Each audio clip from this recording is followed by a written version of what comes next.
Hello students, कैसे हैं आप सब। आई होप आप सब अच्छे होंगे। आईसीटी वर्चुअल क्लासरूम में आप सबका स्वागत है। मैं विकास। बच्चों, क्लास 7th का मैथ्स कर रहे हैं हम। चैप्टर है आपका इंटीजर्स, जिसको आज कंटिन्यू करेंगे। तो चलिए चलते हैं स्मार्ट बोर्ड पे। नोट कर लिया आपने टॉपिक? चलिए अब थोड़ा डिस्कशन हो जाए। देखिए, पिछले सेशन में हम यहाँ पे कर रहे थे डिवीजन ऑफ इंटीजर्स। ठीक है, तो पूर्णांकों का भाग कैसे करते हैं।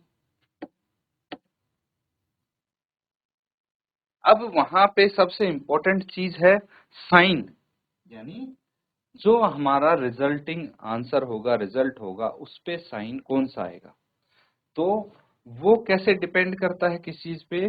जैसे मल्टीप्लीकेशन के केस में हमने किया था, डिटो सेम है। मल्टीप्लीकेशन के केस में हमने क्या किया था कि अगर एक पॉजिटिव एक नेगेटिव इंटीजर को हम मल्टीप्लाई कर रहे हैं तो आंसर नेगेटिव होगा, या फिर पहला नेगेटिव है दूसरा पॉजिटिव इंटीजर है तब भी आंसर नेगेटिव होगा। सिमिलरली डिवीजन में होता है कि एक पॉजिटिव इंटीजर को नेगेटिव इंटीजर से भाग कर रहे हैं तो आंसर नेगेटिव होगा, और वहीं पे नेगेटिव इंटीजर को पॉजिटिव इंटीजर से भाग देंगे तो भी आंसर नेगेटिव होगा। ठीक है, ये हमने इससे पहले डिस्कस कर लिया था विद हेल्प ऑफ एग्जाम्पल, और उसके बाद कुछ क्वेश्चंस भी हमने इसके आधार पे किए थे। उम्मीद करता हूं बच्चों ये आप अच्छे से समझ गए हैं। अब देखिए अगला रूल समझिए। नेक्स्ट रूल क्या कहता है, रूल 2।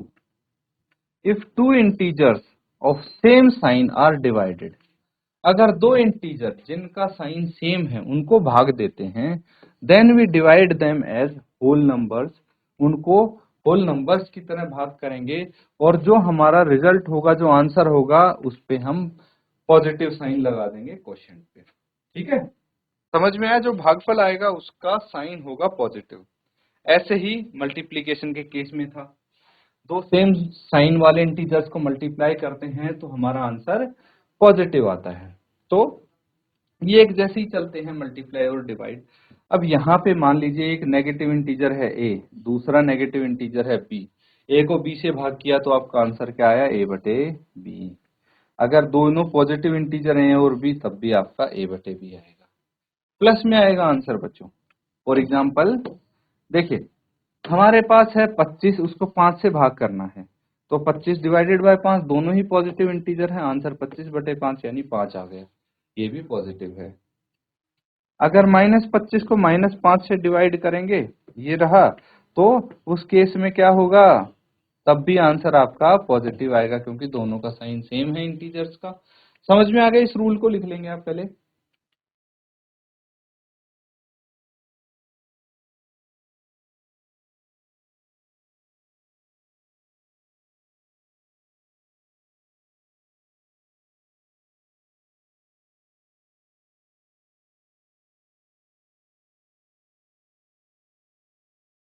ठीक है बच्चों,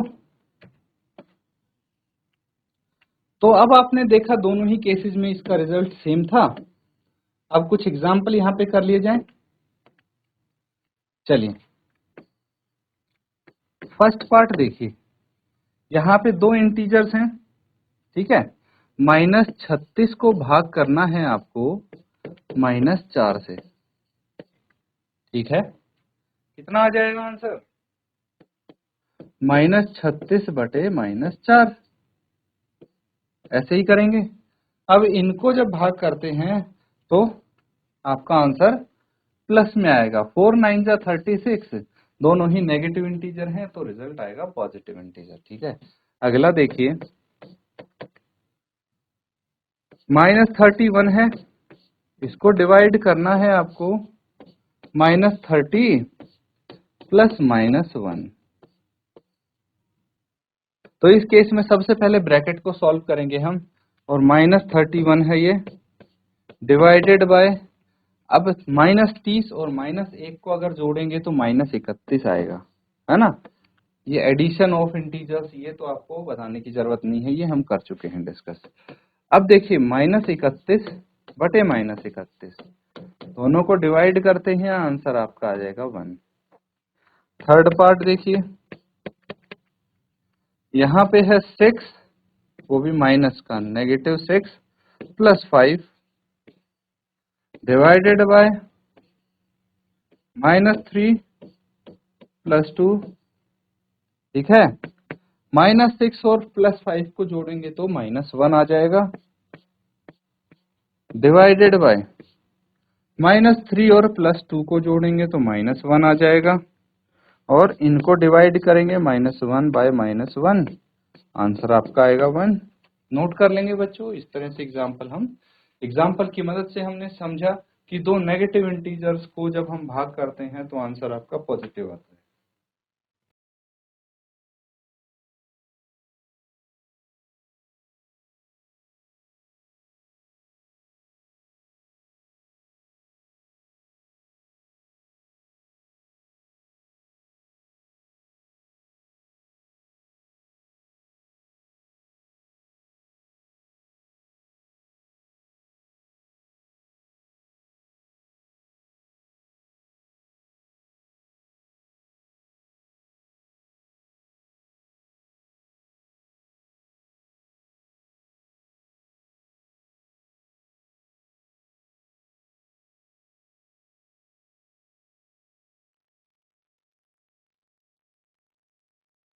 ठीक है बच्चों, नोट कर लिया है?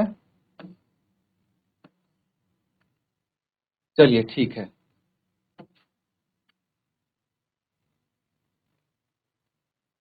अब हम प्रॉपर्टीज कर लेते हैं कुछ डिविजन्स की, डिवीजन ऑफ इंटीजर की। Properties of division of integers. सबसे पहले क्लोजर प्रॉपर्टी, सिमिलर प्रॉपर्टी है जो हमने बाकी मल्टीप्लिकेशन एडिशन के लिए की थी। तो क्लोजर प्रॉपर्टी क्या कहती है, if a and b are two integer, अगर दो इंटीजर हैं ए और बी और इनको हम भाग करते हैं, मतलब ए को बी से भाग करते हैं, तो हमेशा वो इंटीजर नहीं होगा, ये बोला जा रहा है। ठीक है, एग्जाम्पल यहाँ पे समझेंगे हम। मान लीजिए एक इंटीजर ए है 8 और दूसरा बी है 4, तो 8 को 4 से भाग करेंगे, कितना आया, -8 को 4 से -2। ऑफ कोर्स ये इंटीजर है, चलो मान लिया आपकी बात। लेकिन क्या ये चीज हमेशा होगी? अगर हमेशा होती है तो इंटीजर्स क्लोज होंगे अंडर डिवीजन, अगर हमेशा नहीं होगी तो they are not closed under division.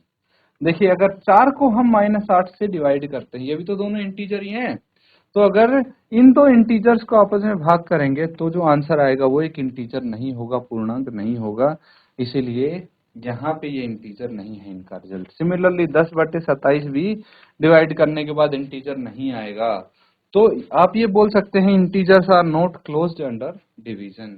ठीक है, नोट कर लेंगे इसको।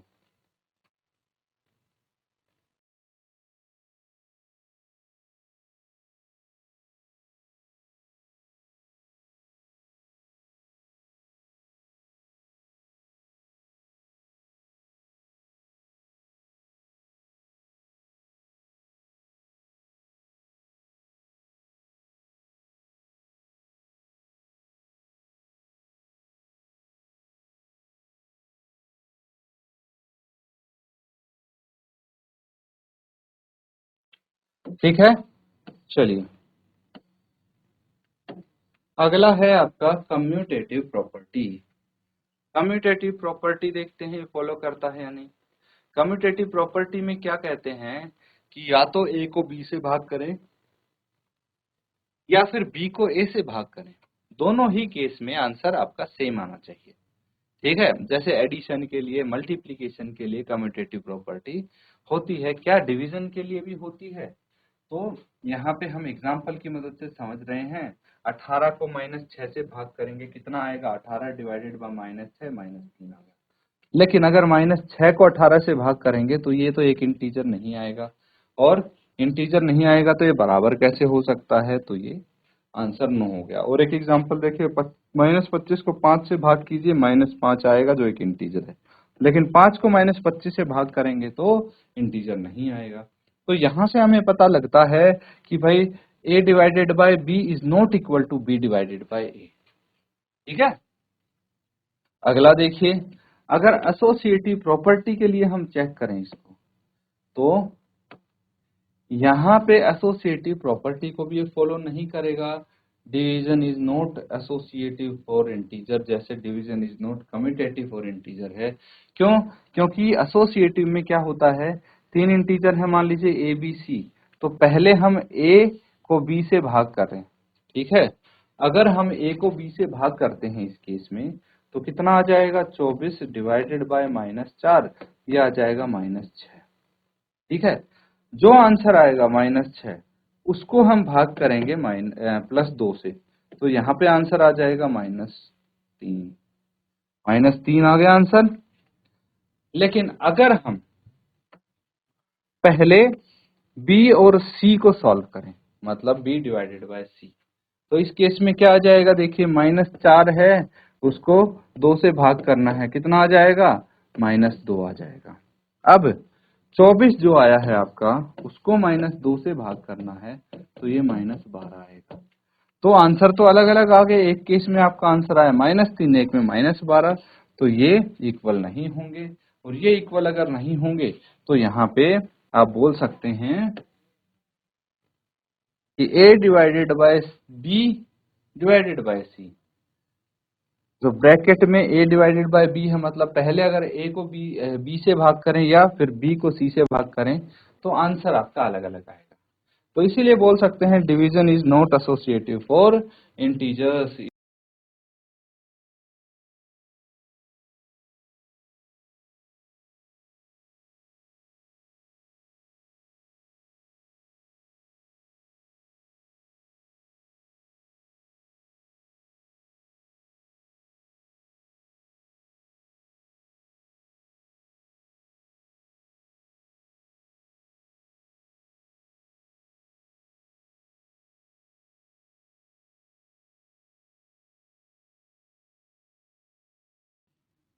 चलिए, डिवीजन ऑफ 0 बाय इंटीजर।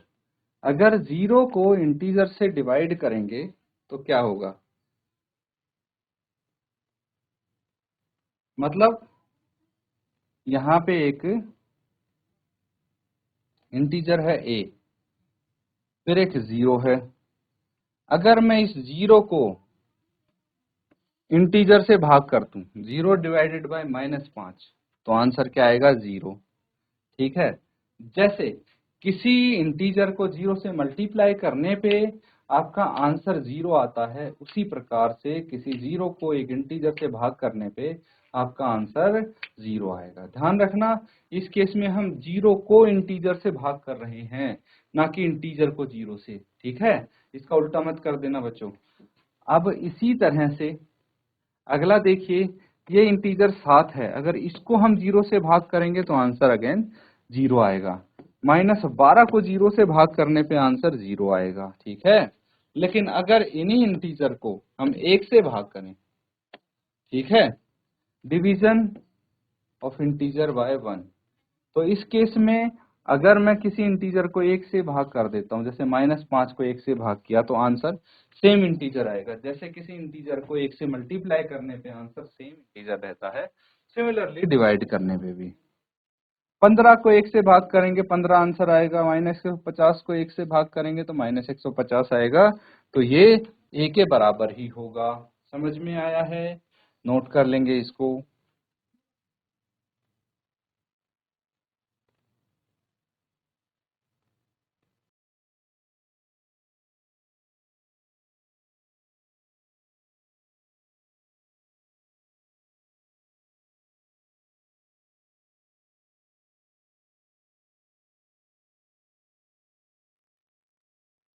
ठीक है, चलिए अब कुछ एग्जाम्पल हम यहाँ पे करने वाले हैं। देखिए, सबसे पहले आप ये बताइए कि मैं किस इंटीजर को डिवाइड करूं 25 से कि आंसर 0 आ जाए। तो अभी आपको ये बताया गया था कि किसी 0 को किसी इंटीजर से अगर भाग करते हैं तो आंसर आपका 0 आता है, ठीक है। लेकिन सेकंड पार्ट में तो आपको क्या बोला गया है, -206 है, इसको मैं ऐसे कौन से इंटीजर से भाग करूं कि आंसर आपका 1 आ जाए।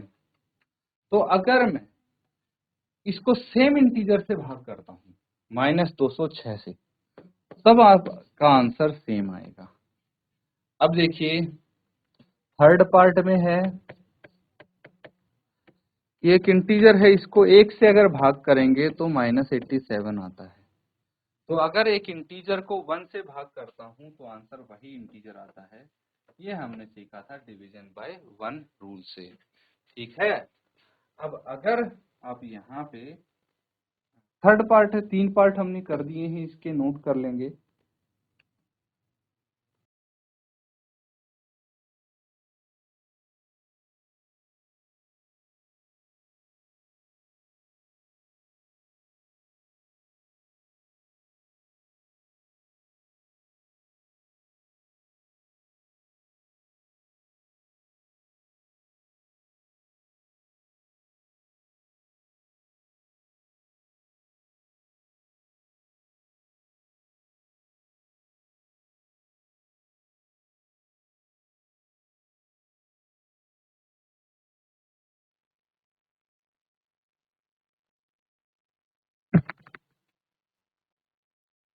यहाँ पे अब तो आपकी पूरी समरी होगी, है ना।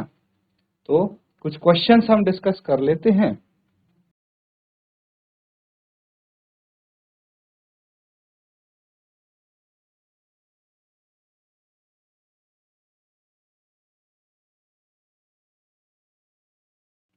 ये है एक क्वेश्चन, इसको नोट करेंगे आप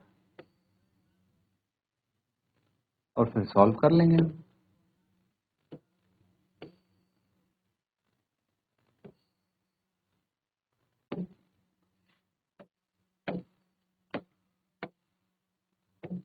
पार्ट ए है, क्या है, -30 डिवाइडेड बाय 10।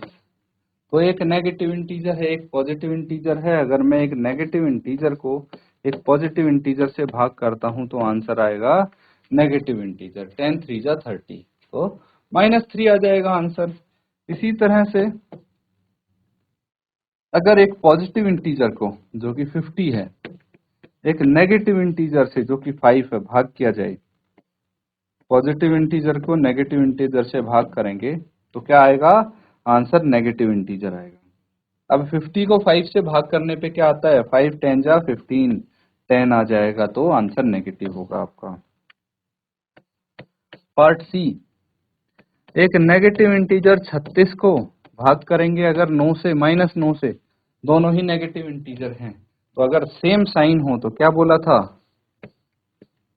न्यूमेरिक वैल्यू को इनकी डिवाइड कर लीजिए, 9 चौक कितना होता है 36, तो आंसर आपका 4 आ जाएगा और ये पॉजिटिव इंटीजर होगा। पार्ट डी देखिए, अगर मैं -49 को इसी के पॉजिटिव इंटीजर से डिवाइड करता हूं तो यहाँ पे एक नेगेटिव इंटीजर है, एक पॉजिटिव इंटीजर है, लेकिन अगर मैं देखूं इन दोनों को as a whole number consider करूं तो 49 को 49 से डिवाइड करने पे आंसर 1 आएगा। अब एक नेगेटिव है एक पॉजिटिव है, इसीलिए आंसर नेगेटिव होगा। पार्ट ई देखिए, 13 है, इसको डिवाइड करना है -2 + 1 से, तो सबसे पहले ब्रैकेट को सॉल्व करेंगे और ये -2 + 1 -1 हो जाएगा। अब 13 को अगर -1 से भाग करेंगे तो आपका आंसर रहेगा -13, क्योंकि 13 को 1 से भाग करने पे 13 ही आएगा और यहाँ पे एक नेगेटिव इंटीजर है एक पॉजिटिव इंटीजर है, इसीलिए आंसर नेगेटिव इंटीजर आ जाएगा। नोट कर लेंगे इसको।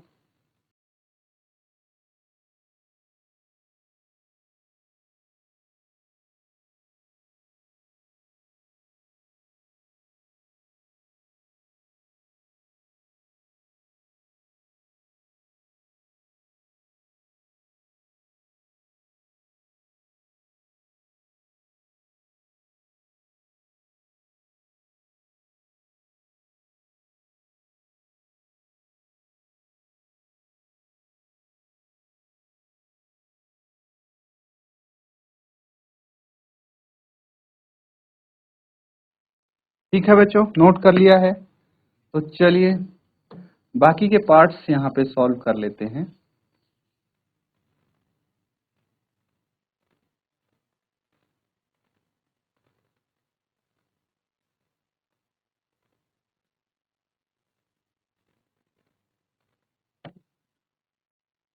पार्ट ई हमने कर लिया था। एफ देखिए, अब 0 को -12 से डिवाइड करना है।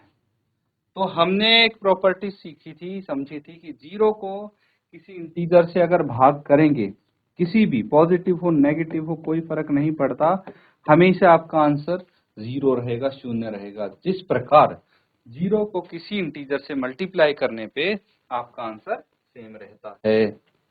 समझ में आ गया? अब जी देखिए, पार्ट जी है -31 डिवाइडेड बाय -30 डिवाइडेड बाय -1। ठीक है, तो ये प्लस होगा बच्चों, यहाँ पे ना ये प्लस होगा आपका। अब देखिए -31 है, इसको भाग करना है -30 प्लस -1 -31 हो गया। सेम इंटीजर से डिवाइड करना है आपको, है ना। -31 डिवाइडेड बाय -31, तो आंसर आपका क्या आ जाएगा 1 h। अब अगर मेरे पास है -36 डिवाइडेड बाय 12 डिवाइडेड बाय 3, तो इस केस में सबसे पहले मैं क्या करूंगा, -36 को 12 से डिवाइड करूंगा। -36 को अगर 12 से डिवाइड किया हमने तो क्या आ जाएगा आंसर, 12 तिया 36, तो -3 आ जाएगा। -3 को अगर 3 से भाग करेंगे तो ये आ जाएगा, दोनों ही क्या है, एक पॉजिटिव एक नेगेटिव इंटीजर है, -3/3, तो ये आ जाएगा -1। ठीक है, नोट करेंगे इनको।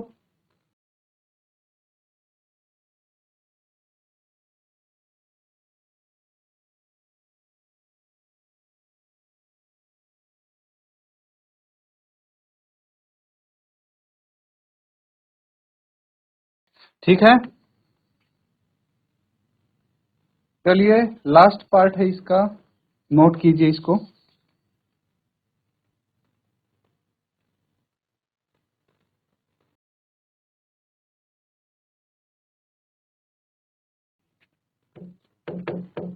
यहाँ पे है -6 + 5, डिवाइड करेंगे इसको -2 + 1 से, क्या आंसर आएगा, -6 में अगर 5 जोड़ेंगे तो -1 आ गया, डिवाइड कीजिए -2 में अगर 1 जोड़ेंगे तो -1 आ गया। -1 को डिवाइड करना है -1 से, दोनों ही डिट्टो सेम इंटीजर हैं और दोनों ही नेगेटिव हैं, तो आंसर आपका 1 आ जाएगा। ठीक है, नोट कर लीजिए इसको।